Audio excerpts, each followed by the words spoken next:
Hi అండి. అందరికీ నమస్కారం. వెల్కమ్ టు మా ఇంటి సౌందర్యం యూట్యూబ్ ఛానల్. నేను మీ సౌందర్య. ముందుగా అందరికీ మహాశివరాత్రి శుభాకాంక్షలండి. ఈ పండగ రోజు అందరూ వాళ్ళ ఫ్యామిలీతో కలిసి శివయ్య గుడికి వెళ్ళే ఉంటారు.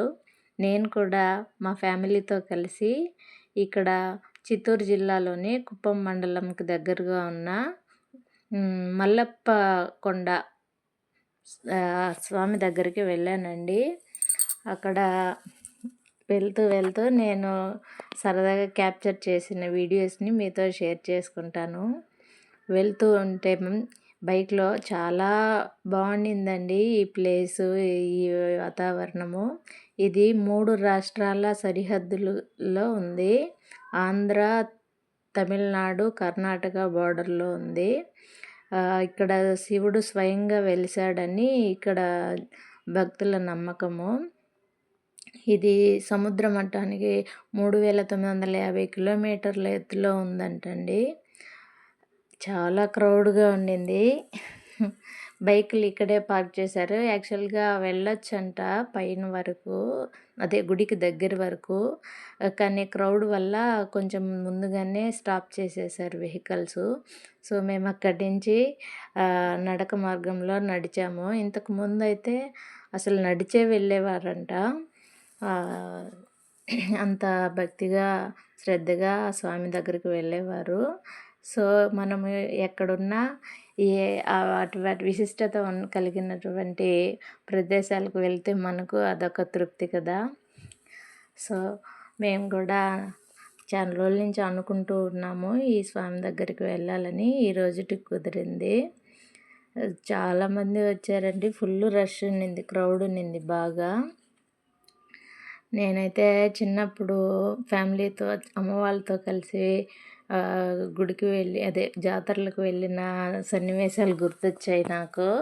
అక్కడ పెట్టిన షాప్స్, ఆ హడావిడి జనాభా అదంతా చూస్తే నాకు చాలా బాగా అనిపించింది. ఇక్కడి నుంచి కూడా ఆ వ్యూ నాకైతే తెగ నచ్చింది.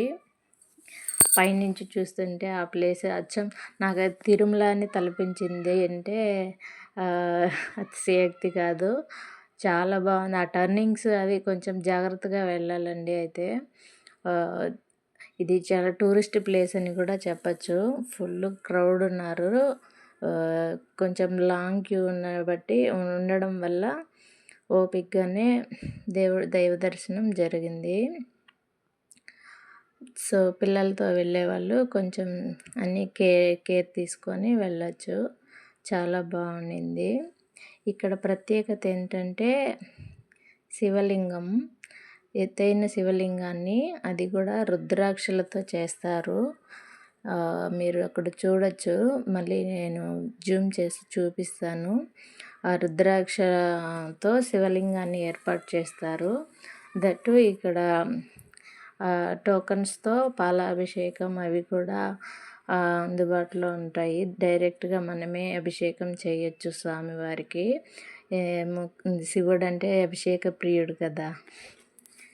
సో నాకైతే శివుడు, వెంకటేశ్వర స్వామిని నేను మనస్ఫూర్తిగా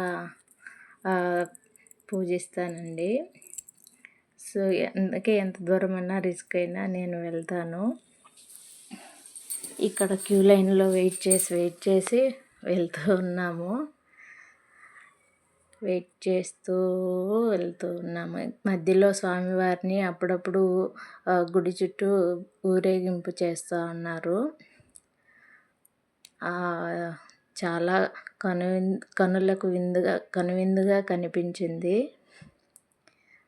అక్కడ ఉన్నంతసేపు మనము కొంచెం ఓపికతో ఉంటే ఇలాంటి పండగ పర్వదినాల్లో ఎక్కువ భక్తులు వస్తారు కాబట్టి మనము కొద్దిగా ఓపికతో ఉండి దర్శనం చేసుకుంటే ఆ స్వామి కృపా కటాక్షాలు మన మీద ఎల్లప్పుడూ ఉంటాయండి. అది నేను బాగా నమ్ముతాను. ఇదిగోండి, నేను చెప్పాను కదా, శివలింగం అని రుద్రాక్షలతో ఇలా ఏర్పాటు చేస్తారు. నాకు చాలా బాగా అనిపించింది. అక్కడ మేము కూడా కొన్ని ఫొటోస్ అవి దిగాము. స్వామిని దగ్గరుండి తీసుకుని చూసాము. బాగా జరిగింది. మా శివరాత్రి అయితే ఇలా జరిగింది. మీరంతా ఎలా గుడికి వెళ్ళారా? నైట్కి అందరూ జాగారం చేస్తారా? షేర్ చేయండి కామెంట్ సెక్షన్లో. Thank you for watching. Please like, share, subscribe మా ఇంటి సౌందర్యం.